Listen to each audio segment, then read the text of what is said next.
Hey everyone, welcome back to my channel.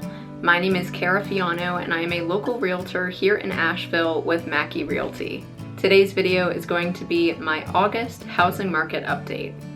As always, I'm going to be breaking up this video into a few different sections, those being price, inventory, mortgages, local news, and other news.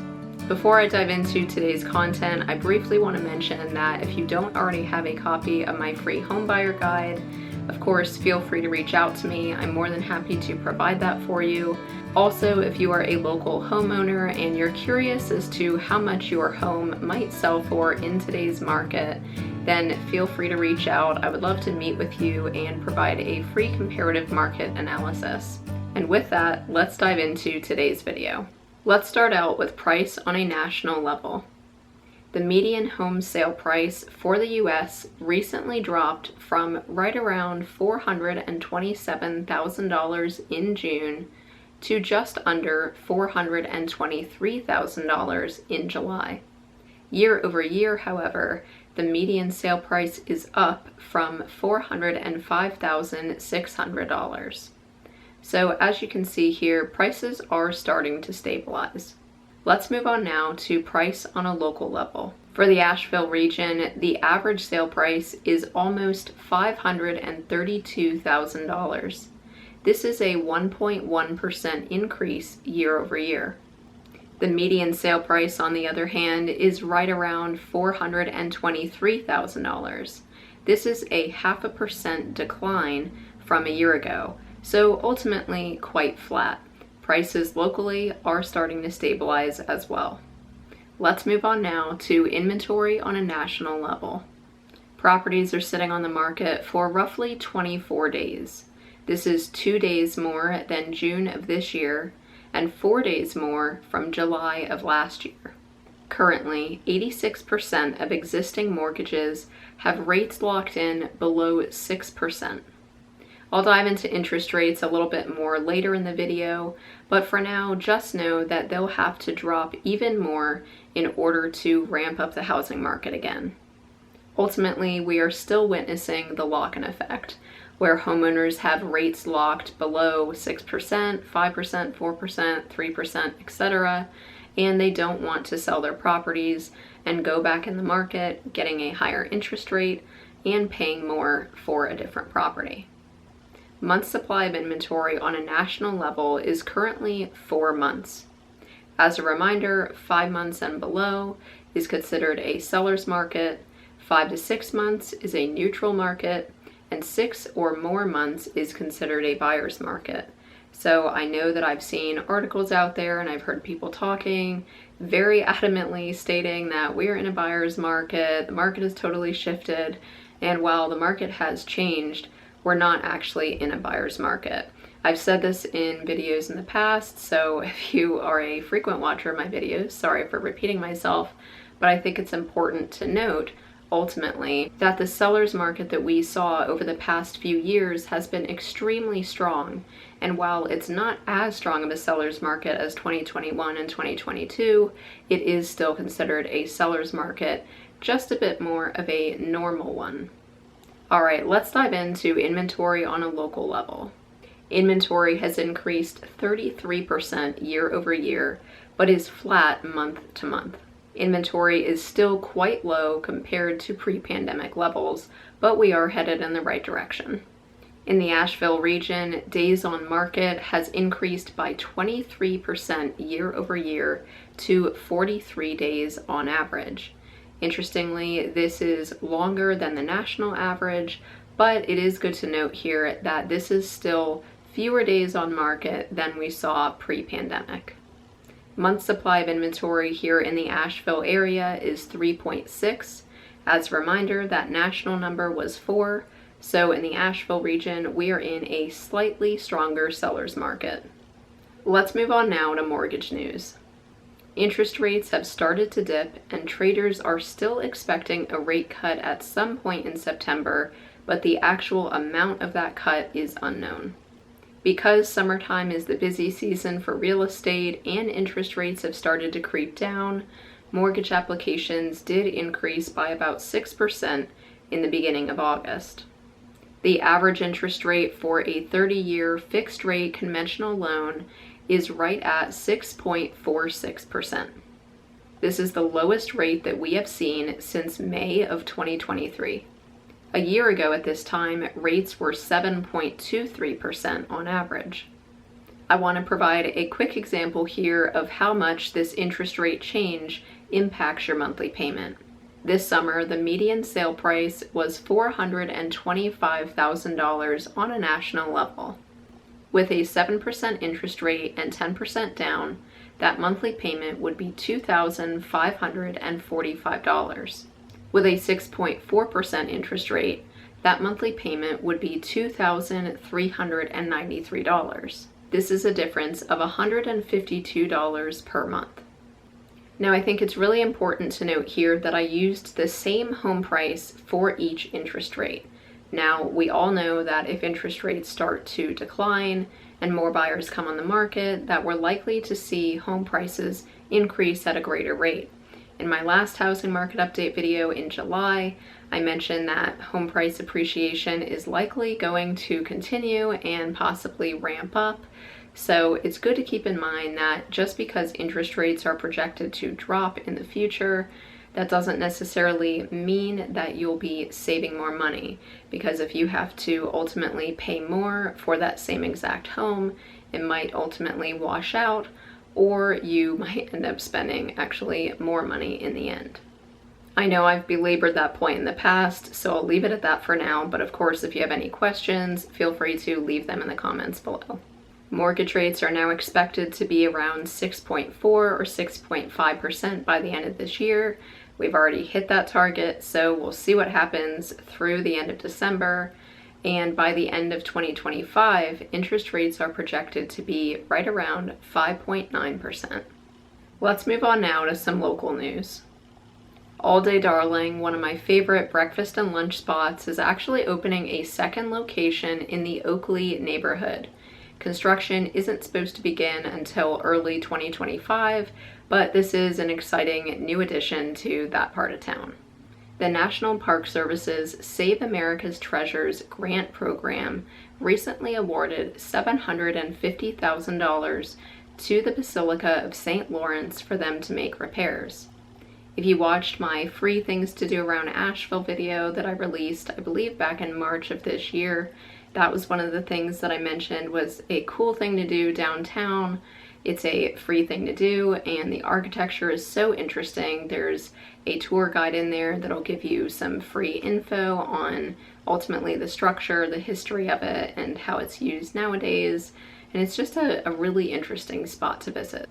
On January 1st, 2025, property values in Buncombe County are going to be reassessed. This is the first time this has happened since 2021, so if you are currently a homeowner, be on the lookout for most likely a tax increase at some point next year.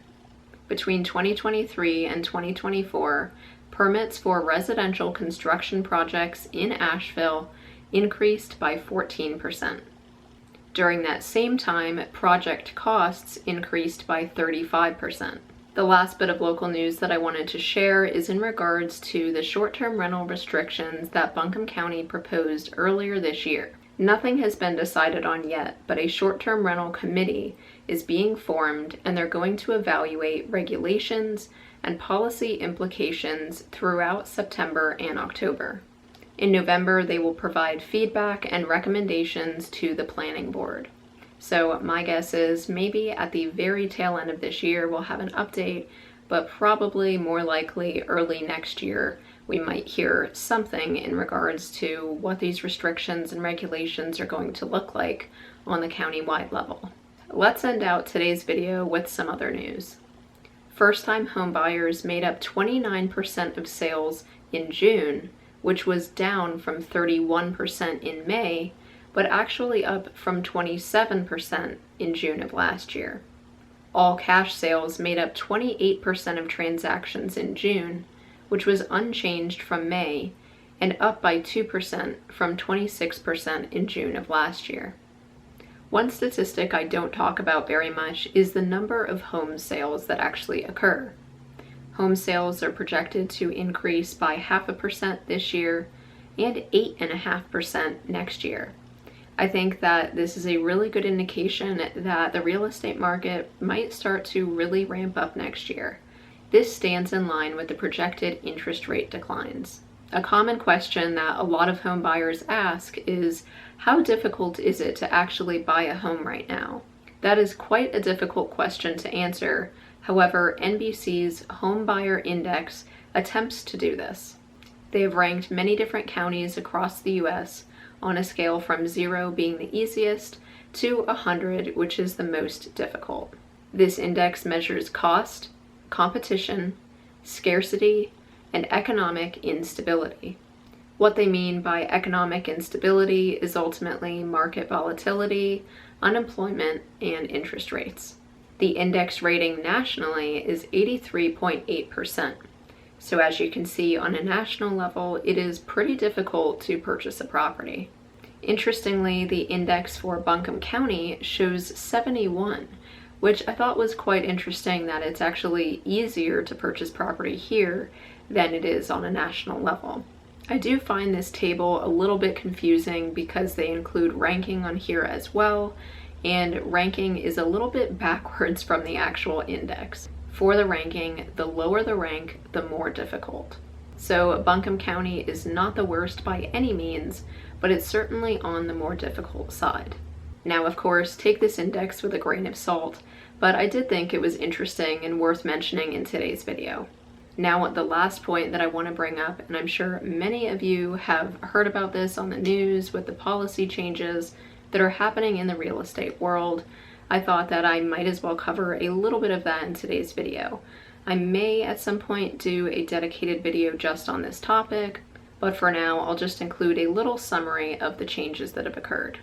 Currently, if you are planning to work with a realtor for the purchase of your next property, you cannot actually see a property without signing a buyer's agency contract with the agent you're planning to work with. So for example, if you reach out to me and you say, hey, I want to buy property around Asheville, I really want to see this property, let's go take a look. The first thing that I'll do with you is sit down, talk to you about the home buying process, get to know each other a little bit, and then we'll talk about a buyer's agency contract. And this is something that is beneficial ultimately to both parties, because it ultimately adds a lot of protections for myself, but also for you as well. It states that the agent owes you many fiduciary duties, including confidentiality, timeliness, etc. It does also state the compensation that that agent is anticipating to make, meaning that if the seller does not ultimately offer that percentage, then you would be stuck paying the difference of, what the contract states and what the seller is ultimately offering. The other change that has occurred is that brokerage compensation can no longer be listed on the MLS. And ultimately what this means is that now, whenever a buyer wants to see a property, what we as realtors have to do is ultimately reach out to the listing agent for each property and ask for a specific form that states the brokerage compensation that's being offered. So, this is definitely an added step, and I'll leave my personal opinions on this change out of this email. But ultimately, before you end up touring any properties, your agent should be able to tell you the brokerage compensation being offered so that before you even step foot in the door, if that amount ultimately matches what's on the buyer's agency contract.